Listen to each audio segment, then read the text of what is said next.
ಹೇಳ್ತೀನಿ ವಿಷಯದ. ಏನೇ ಅವ ಮಾಡ್ಯಾಳ, ಗಾಳಿ ಹಾಯಲಿ, ಆಮೇಲೆ ಮಳಿ ಬಡಿಲಿ, ಆಮೇಲೆ ಮುಳ್ಳು ಚುಚ್ಚಲಿ, ಅಮ್ಮನೇ ಅವ್ರಿಗೆ ಏನೇನು ಮಾಡ್ಯಾವ ಅನ್ನೋದು ಅವರಾಗಿ ಹೇಳ್ತಾರೆ.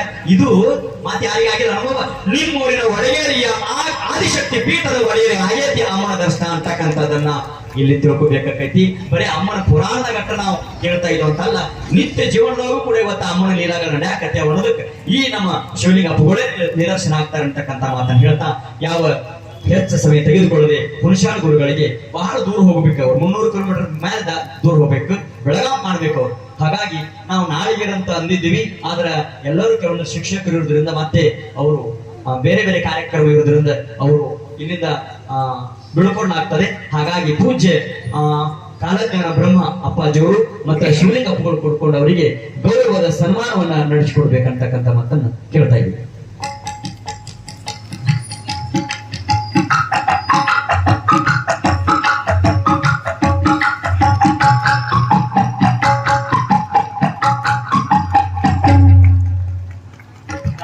ಚಪ್ಪಾಳಿ ಹಾಕಬೇಕು ಅಂತ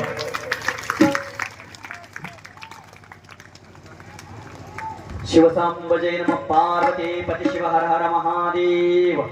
ಮತ್ತೆ ಹುಣಸಾಳ ಗುರುಗಳು ಈ ಎಣ್ಣೆ ಅಡಿಗೆರಿಗೆ ಬರ್ತಾ ಇರ್ಬೇಕಂತಕ್ಕಂಥದ್ದನ್ನ ಅವರಿಗೆ ತಿಳಿಸ್ತೀವಿ.